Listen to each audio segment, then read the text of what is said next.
History as it happens, October 27, 2022. Buchanan's party. So today we call for a new patriotism, where Americans begin to put the needs of Americans first. Make America first again in manufacturing, industry, business the way we once were. Seriously, friends, neither Beltway party is going to drain this swamp, because to them it isn't a swamp. It's a protected wetland. To take my party back and to take our country back, I am today declaring my candidacy for the Republican nomination for President of the United States. A generation before Donald Trump promised to put America first and drain the swamp, decades before he railed against illegal immigration and unfair trade deals, Pat Buchanan did the same. In a media-friendly, pugnacious style, he took on the establishment, provoking condemnation from across the political spectrum. Buchanan, champion of the new populist right, set the stage for Trump. And that's next as we report history as it happens, a podcast from the Washington Times. I'm Martin DeCaro. Yet a militant leader of the homosexual rights movement could rise at that same convention and say, Barack Obama is a drug dealer of welfare. He wants permanent dependency. He's a Hitler lover. I guess he's an anti-Semite. He doesn't like the blacks. He doesn't like the gays. It's just incredible that anybody could embrace this guy. If I'm elected president, we are going to drain the swamp in Washington, D.C. Trump has exposed their complete disconnectedness to the country they're supposed to represent and lead. He basically has indicted and convicted them of leaving our borders open and allow tens of millions of people to walk across them. Conservative populism, it defines both of them, as does running for president from a media platform, which makes you more of a pugilist and somebody who is able to throw out insults and to capture the public imagination. I think that they share that as well. On December 10th, 1991, a man who had worked for 3 presidents but had never held elected office, who had become a celebrity by hosting a TV show, announced his campaign for the White House. Beyond these shores, a new world is being born for which our government is unprepared and for which we are unprepared. The dynamic force that is shaping that new world is nationalism. Pat Buchanan, then 53 years old, told his supporters in New Hampshire it was time to take their country back because the establishment had failed them. Free trade, overseas alliances, multiculturalism, deindustrialization, all were enemies of his America First agenda. All the institutions of the Cold War, from vast permanent U.S. armies on foreign soil to old alliances against communist enemies that no longer exist, to billions in foreign aid, must be re-examined. With a $4 trillion debt, with a U.S. budget chronically out of balance, should the United States be required to carry indefinitely the full burden of defending rich and prosperous allies who take America's generosity for granted as they invade our markets? And the Republican Party, led by President George Bush, were his first targets. He is a globalist, and we are nationalists. He believes in some Pax Universalis. We believe in the old republic. He would put America's wealth and power at the service of some vague new world order. We will put America first. Well, Buchanan never got by Bush in the GOP primaries, but he was onto something. He sensed the mood in the country, especially on the right, was changing, that Americans were focusing on the home front with the Cold War all but over. He won 38% of the vote in the New Hampshire primary, behind Bush's 53%. And in the next several primaries, about 1 in 3 votes were cast for Buchanan, against an incumbent president, remember. The Reagan coalition was splintering. But this campaign is for the working people and the middle class of both parties and of no party. The following year, Buchanan delivered a major address at the Republican National Convention, where he tore into the Clintons, liberals, gay rights activists, the kind of people who would soon populate the enemies list of every radio and TV host in the rapidly expanding empire of right-wing media. Like many of you, last month I watched that giant masquerade ball up at Madison Square Garden, where 20,000 liberals and radicals came dressed up as moderates and centrists in the greatest single exhibition of cross-dressing in American political history. So does all this make Pat Buchanan the father of the new right, of the modern Republican Party? In her new book, Partisans, the conservative revolutionaries who remade American politics in the 1990s, historian Nicole Hemmer of Vanderbilt University writes, the party's transformation, sudden though it seemed, had been underway for a quarter century. In the turn toward nativism and a more overt racism, in the criticisms of conservative elites, in the wariness about free trade and democracy, in the sharp-elbowed fact-light punditry. Well, that does sound like the world we're living in now, doesn't it? Nicole Hemmer, welcome to the podcast. Thank you so much for having me. So as you know, I've had a number of conversations here lately about populism and fascism and about individuals like George Wallace. But not until one of my recent guests, Sean Wilentz, mentioned him had I thought much about Pat Buchanan as the father, if you will, of the modern Trumpist GOP. But I haven't heard Trump talk much about Buchanan. So where does Trump get his ideological inspiration? I often think of Roy Cohn and Roger Stone. Well, those are definitely part of his lineage, but I think that Buchanan is as well. And Buchanan spotted it, I think, more readily than Donald Trump did. He's written quite a lot about Donald Trump since he reemerged on the scene, particularly after 2015. But, Donald Trump was swimming in the same waters as Buchanan in the 1990s. The two of them even vied briefly for the Reform Party nomination in 2000. That's where you'll see some attacks on Buchanan from the left coming from Donald Trump.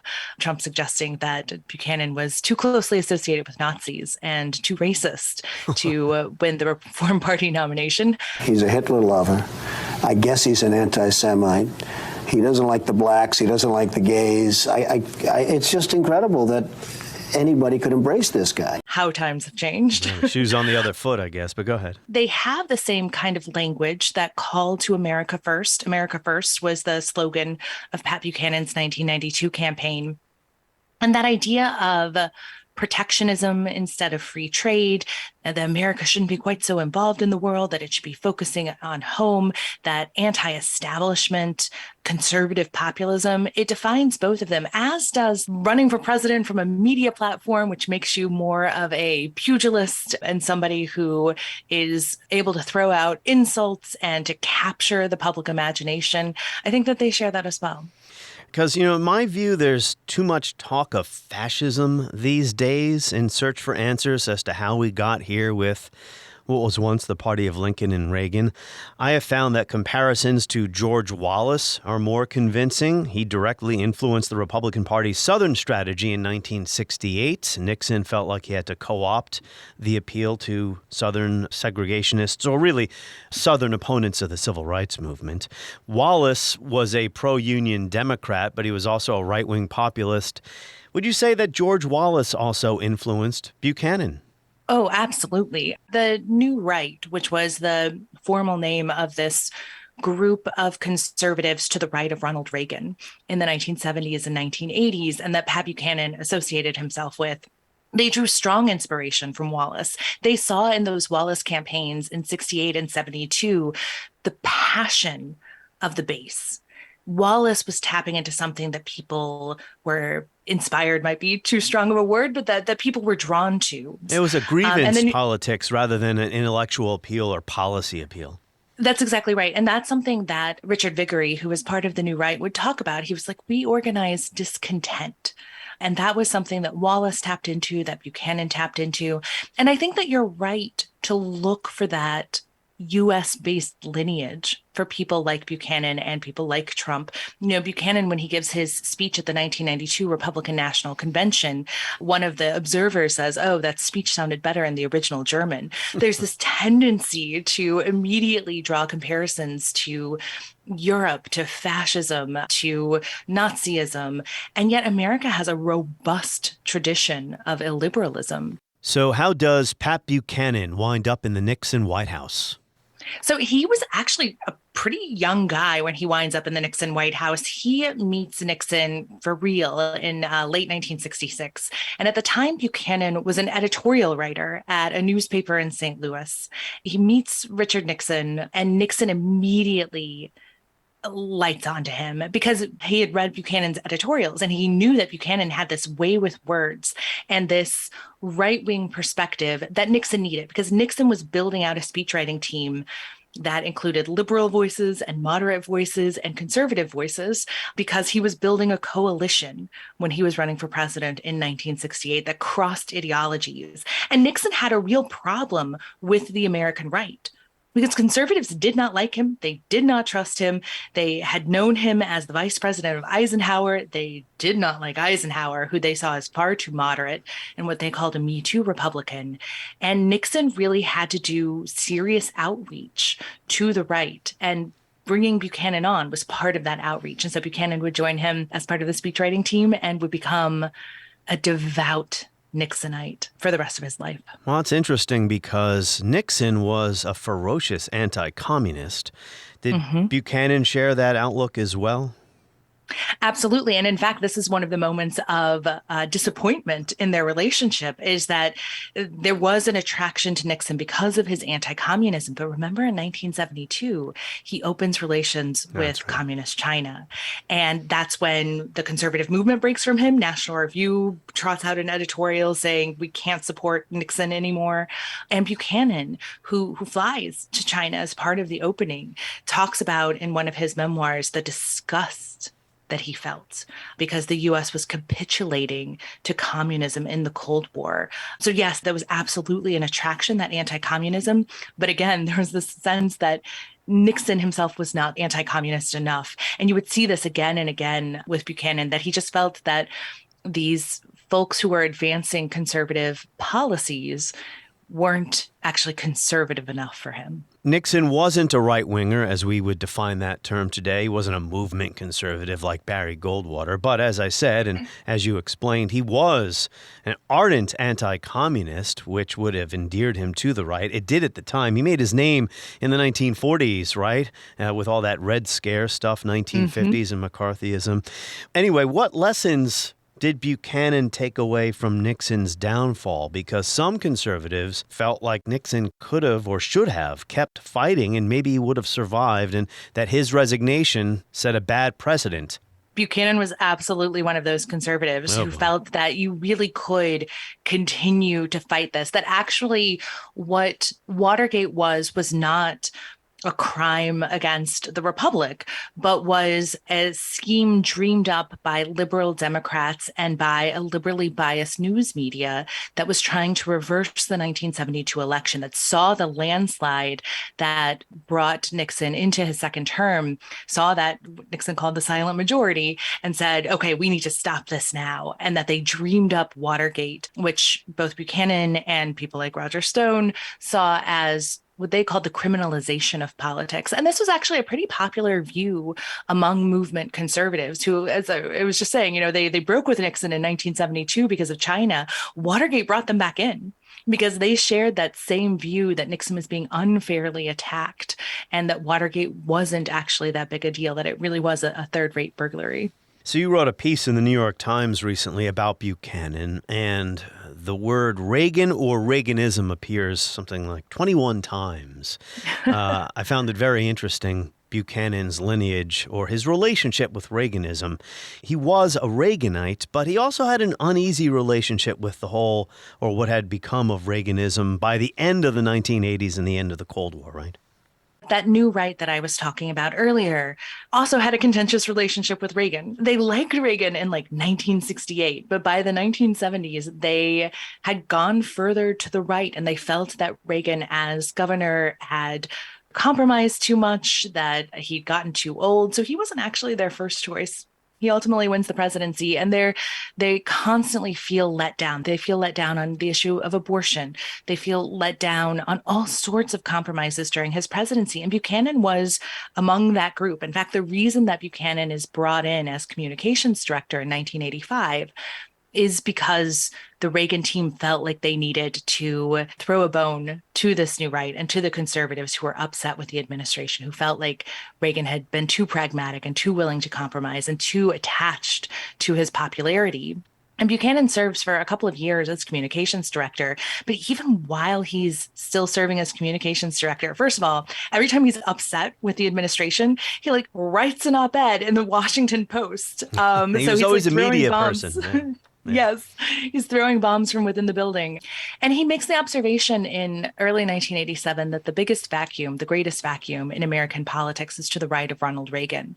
A couple months later, he floats a trial balloon to say, like, maybe I can run for president in 1988. Maybe I can fill that vacuum to the right of Ronald Reagan. I think what we're getting at here with these first few questions, showing the origins of what you might call a splinter movement within the Reagan coalition, wasn't strong enough, or maybe Reagan's popularity was too strong, too powerful at the time for this splinter movement to really break off and go its own way. But you can start to see, well, the origins of it, right?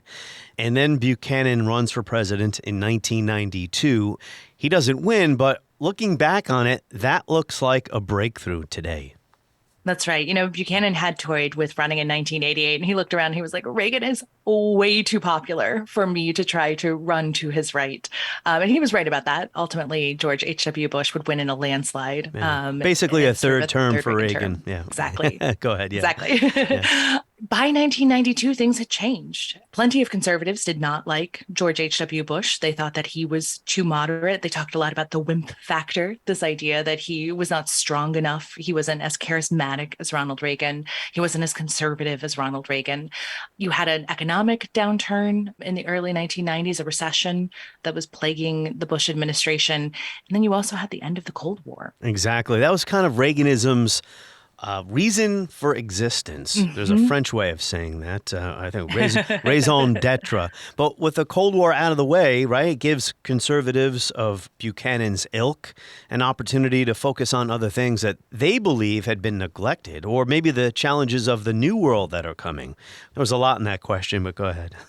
Well, the Cold War absolutely shaped Reaganism. I mean, it shaped all of American politics. It constrained, in some ways, what was possible, in good ways and in bad ways.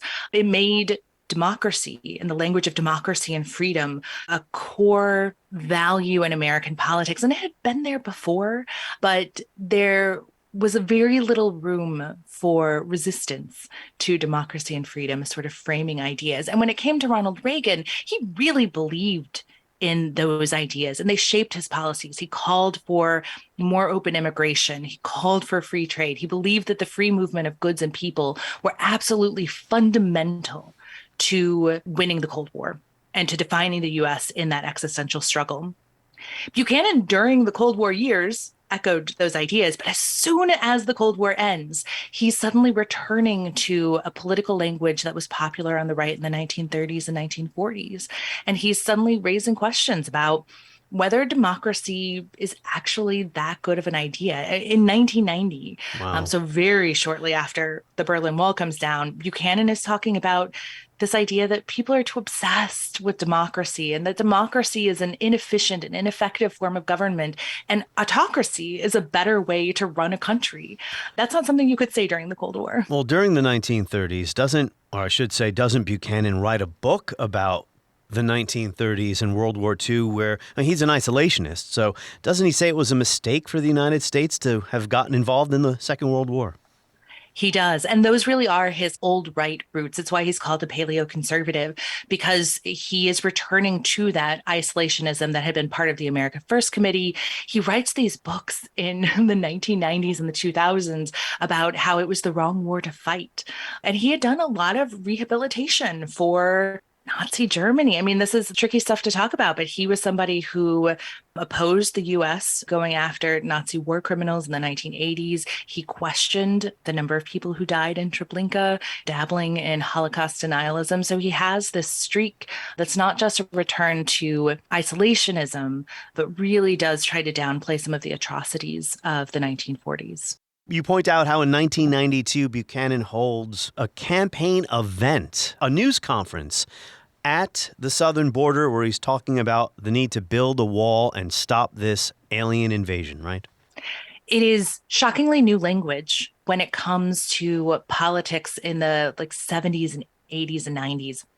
immigration just wasn't a major issue for either party, really. And certainly the demonization of immigrants coming across the southern border, it wasn't something that was a central political issue. In fact, Reagan, as you know well, in 1986 had helped push through amnesty for people who had come to the country without documentation in order to give them legal status and a pathway to citizenship. I believe in the idea of amnesty for those who have put down roots and who have lived here, even though some time back they may have entered illegally. So Buchanan going to the border was something that was new and unusual in many ways. He goes down to the border. He holds a press conference there. He calls for what he calls the Buchanan fence, which was a series of ditches and structures on the border.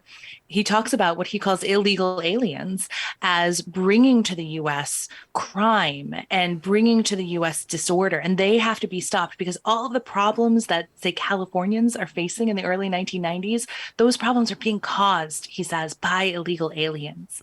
You know, he does this in May of 1992. He's clearly lost the Republican nomination at this point in time, but he's trying to get his issues put forward. And in fact, when the Republican National Convention is held later that summer, the Republican platform will include a call for structures at the border. He was a media personality, and we should talk about that. We will, about the advent of right-wing radio and the no-holds-barred cable TV debate shows, which he was a part of, right, on CNN.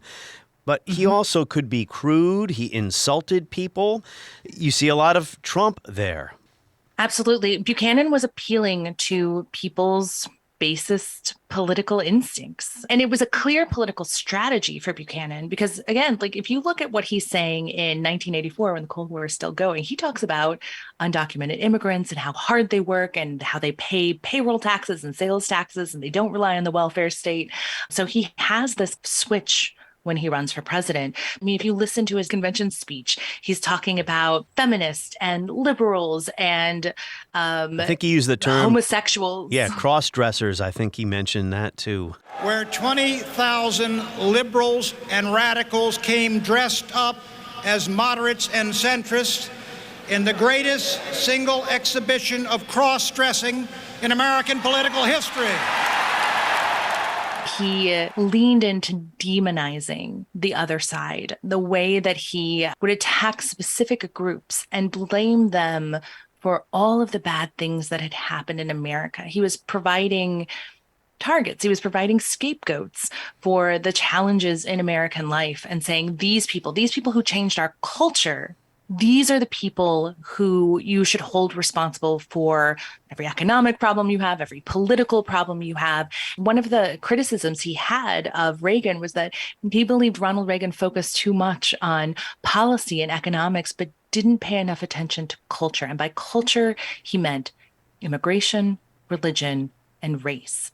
And those are the things he really leaned into in his campaign. So to your point about policy versus culture war stuff, or just maybe a set of attitudes about the world.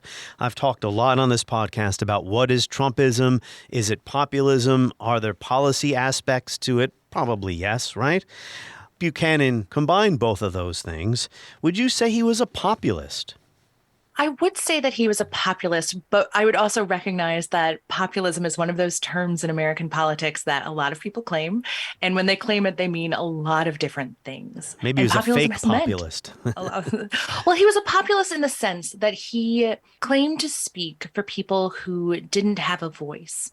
He certainly did speak for people who felt they didn't have a voice in American politics. He provided an alternative to a consensus that had reigned in U.S. politics for nearly 50 years. And he tapped into emotion. Emotion is so important for populism.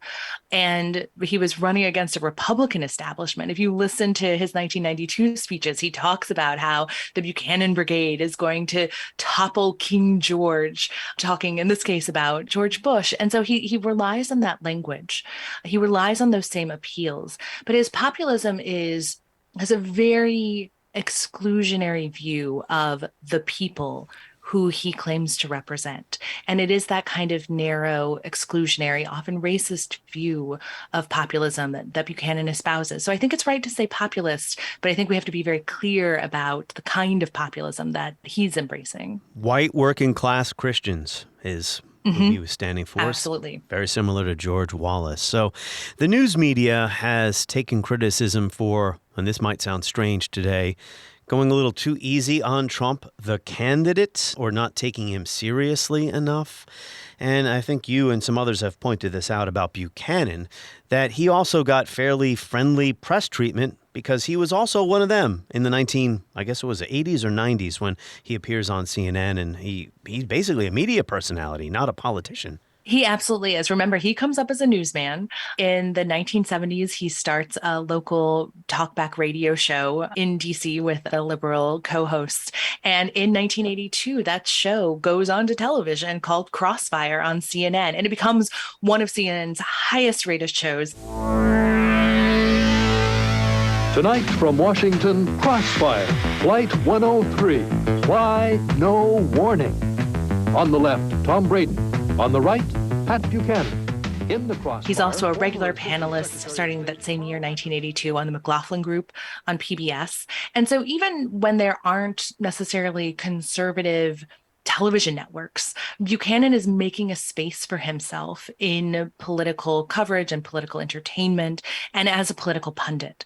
And that's how most Americans got to know him. And it really did lead to a kid's glove treatment of Buchanan when he ran. And this was something that David Broder at the Washington Post wrote about at the time. He was like, we all treat him like, oh, that's just Pat. Pat, the guy that we see in the green room. Pat, the guy that we know from covering the Reagan administration and the Nixon administration. And we're not taking seriously the appeals that he's making. We're not taking seriously the dangerous politics that he's promoting. And we should, and we need to cut through the professional camaraderie and really dig down and think about him as a political candidate. A demagogue. Didn't Nixon tell Buchanan he's the only extremist he knows that had a sense of humor or something like that? He did. And this is the thing that I think people underestimate, both in the appeal of Trump and the appeal of Buchanan, is that Buchanan could be funny. He could be charismatic. Trump can be funny and he can be charismatic. And it's something that people are drawn to. I mean, it's even something that you see in Buchanan's 1992 speech, which was talked about as a very dark and divisive speech. And it was. But he also has those moments where he's like rocking back on his heels and laughing and really enjoying himself and making jokes and good turns of phrases. And that's something that people were really responding to. Elect me, and you get two for the price of one, Mr. Clinton says of his lawyer spouse. And what? And what does Hillary believe? Well, Hillary believes that 12-year-olds should have the right to sue their parents. So Buchanan, the TV personality, this is happening as cable TV debate shows become more popular. Crossfire, I remember that show. And also the rise of right-wing radio, Rush Limbaugh in 1990s. You know, in my view, some folks today overlook just how important were such figures when it came to popularizing these ideas and these attitudes, where liberals and history professors and journalists and bureaucrats and experts and Hollywood liberals are destroying our country. They're not just wrong, they're the enemy. Rush Limbaugh, when he appeared on the national scene, so his show goes national in fall of 1988. By the early 1990s, it is a media phenomenon. Nobody had ever seen anything like it. He had millions and millions of listeners. He had a 3-hour-a-day show, so they were tuning in, maybe not always for all 3 hours, but millions of people tuning in for hours a day, hours a week. He had real sway pretty early on because of that within the Republican Party. And so in 1992, when George H.W. Bush is running for re-election, he's looking around. It's already kind of this crazy race. He's had to fight back the Buchanan challenge, and now he's in a race against Bill Clinton and Ross Perot. And here is Rush Limbaugh, again, somebody who has millions of people listening to him. And Rush Limbaugh was saying nice things about Buchanan all during the primaries. And so George H.W. Bush believes that he has to win over this radio host in order to win the presidency. So he invites Rush Limbaugh over to sleep at the White House and wins him over that way. And that recognition of Limbaugh as a kingmaker makes him a kingmaker and empowers him throughout the 90s. Yeah, this problem has gotten, I don't want to say gotten so much worse, because then people might think I'm being biased. But we're at the point where now politicians today say things and take up positions designed to cater to these audiences. That's exactly right. And I think that it gets to a bigger shift that was happening between the 80s and 90s. Ronald Reagan, when he was president, was trying to build a national consensus around conservatism. He believed that you could get these huge national majorities organized around conservatism. By the 1990s, you had people like Rush Limbaugh and Newt Gingrich who actually believed that the best use of conservatism was to polarize the electorate, was to use conservatism, use the media to create dissensus and to fracture the electorate. And that's exactly what they did. And so increasingly, it was about turning out this increasingly devoted and increasingly radicalized base. And that's what you're seeing today, is you're seeing a whole swath of politicians who believe that they don't need to build a broad national consensus, that they need to activate the most passionate and the most extreme members of their party's base. And it goes against what we're told about politics, which is you're supposed to build a national majority. Now, these ideas, this kind of politics does win majorities at local and state level. But is it your view that at some point here, the new right, which is now in control of the Republican Party, gave up on the idea of winning national majorities and would prefer to rule, well, minority rule? I mean, I think that they would love to have landslide majorities. They have not built those landslide majorities, and they practice a politics that is unlikely to build large majorities because it is so divisive. The last Republican presidential candidate to win the popular vote was 2004. That's right. And it came on the heels of that same candidate losing the popular vote in the 2000 election. And so that's been once since the 1988 election, which is a pretty dramatic statistic. And so as the right has lost that ability to build these large majorities, increasingly they've relied on counter-majoritarian institutions.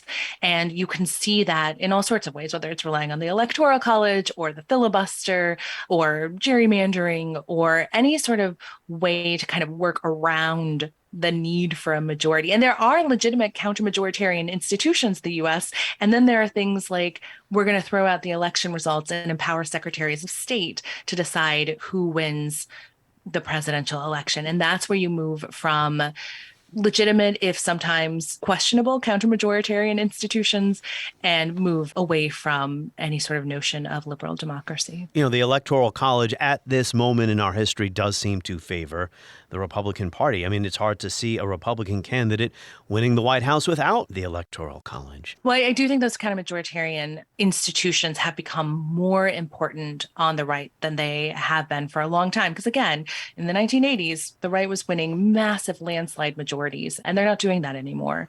And I don't know that they're focused on building those majorities anymore. And that seems to be a problem. It doesn't necessarily spell the end of democracy, but it doesn't speak to the health of democracy. So in his 92 announcement to run for president, which was actually delivered in December of 1991, Patrick Buchanan talks a lot about an Asian economic superpower, not China. So, you know, not all the parallels are perfect here. Trump, of course, railed against China and how China had been ripping off the United States. Buchanan talks about Japan, and I remember as a kid how popular that idea was. Japan was taking over. The first challenge we face then is economic, presented by the rise of a European superstate and a dynamic Asia led by Japan. Hasn't worked out. This idea that Japan was going to eat America's lunch and that Americans were not disciplined enough as workers.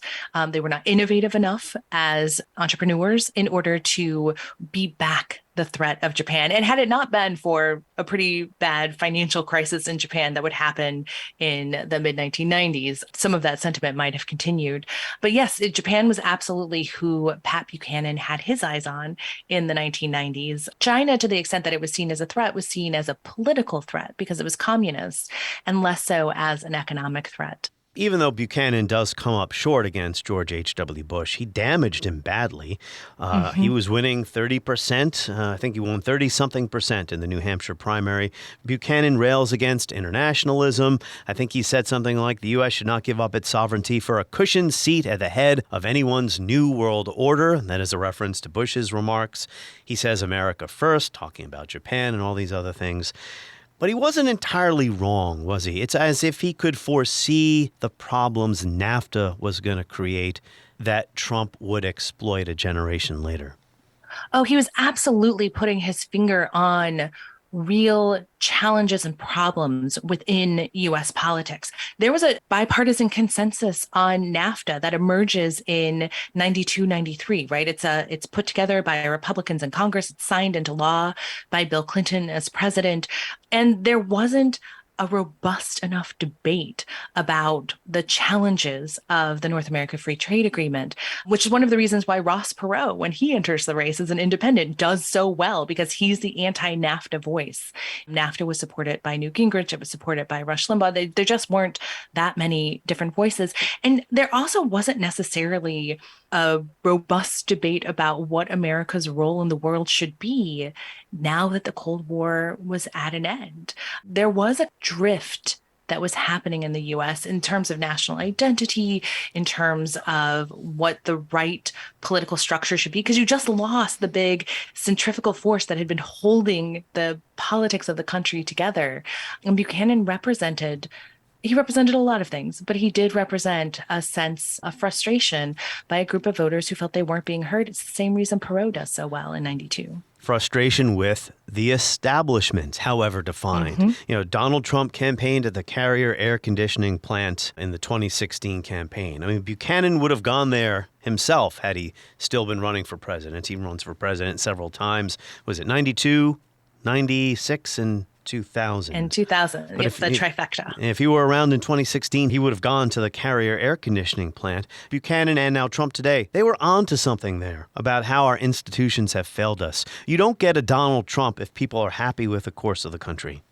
I think that's right. And those frustrations, especially when they're not being addressed by the political establishment, when it's not being addressed by either party, when you have a sense that your needs aren't being met, of course there's going to be a frustrated response from the electorate. And there are a lot of different ways that can go. That can go towards Bernie Sanders in 2016 during the Democratic primaries. It can go towards a Ross Perot. It can go towards a Buchanan. It can go towards a Trump. It doesn't need to necessarily go toward a racist, nativist, exclusionary form of populism. But if other political movements aren't responding effectively, if they're not hearing what people's frustrations are, if they're not addressing the failures of institutions, then people like Donald Trump can move on into that vacuum.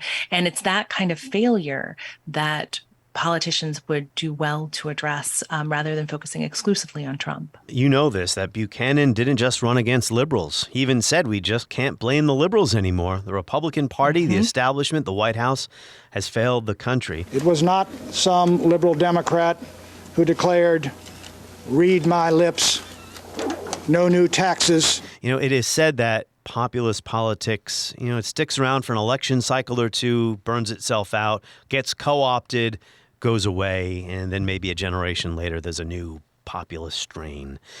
What's your sense of things here? I know only fools try to predict the future, but do you think that the politics of Trumpism are going to stick around? I do think that they're going to stick around. I mean, I think that co-optation only works if there's actual change that happens. This is what we see at the turn of the 20th century as some of the populist parties' demands get picked up by the Democratic Party and by parts of the Republican Party. And I'm not sure that the failure of institutions is something that has been fully addressed by our political system yet at this point.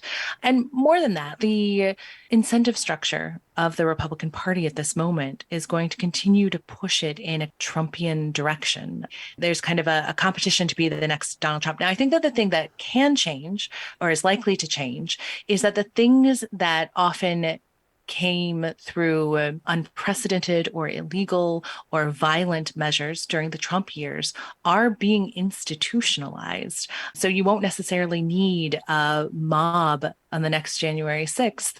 That's something that will take place through legal processes and through courts.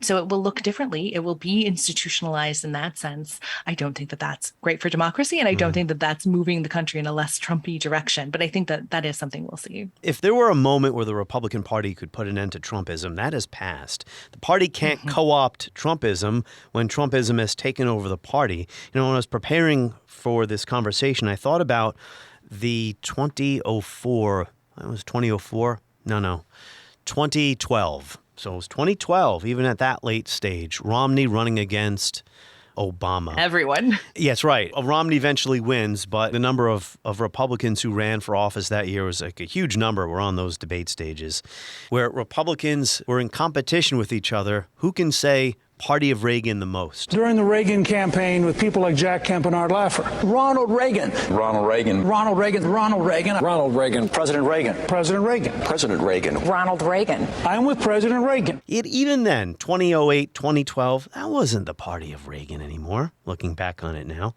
No, it wasn't. I mean, there still were Reaganites in the party. There still was a fight happening over issues like immigration, fights happening over what America's role in the world should be, fights happening over decency in the party. And you can see those moments of compromise where the party of Reagan is trying to claw its way back, but is actually capitulating, just as George H.W. Bush did when he invited Rush Limbaugh over. It's John McCain choosing Sarah Palin as his running mate. It's Mitt Romney flying to Las Vegas to accept Donald Trump's endorsement. The party of Reagan, to the extent that it was still there, the Reaganites in the party no longer had the strength to build an effective coalition. And so they were increasingly reaching out to the more radical members of the party. And those more radical members of the party, even though they weren't necessarily winning the presidential nomination for the party, were in the driver's seat. Well, just like the New Deal and New Deal liberalism became a spent force by the end of the 70s, Reaganism was a spent force. No political movement lasts forever. So I suppose we'll see how long Trumpism lasts. Nicole Hemmer, thank you. Thank you so much for having me. This was great. And the title of Nicole Hemmer's book is Partisans, the Conservative Revolutionaries Who Remade American Politics in the 1990s. On the next episode of History as It Happens, we're going to turn our focus to Asia and China and Taiwan. The Washington Times foreign affairs reporter Guy Taylor made a trip to Taiwan, and he reported a 3-part series about the relationship between mainland and island. We're going to speak to him about his reporting and the history of the relationship between the two and how the United States might respond if China attacks Taiwan. That's next as we report History as It Happens, a podcast from the Washington Times.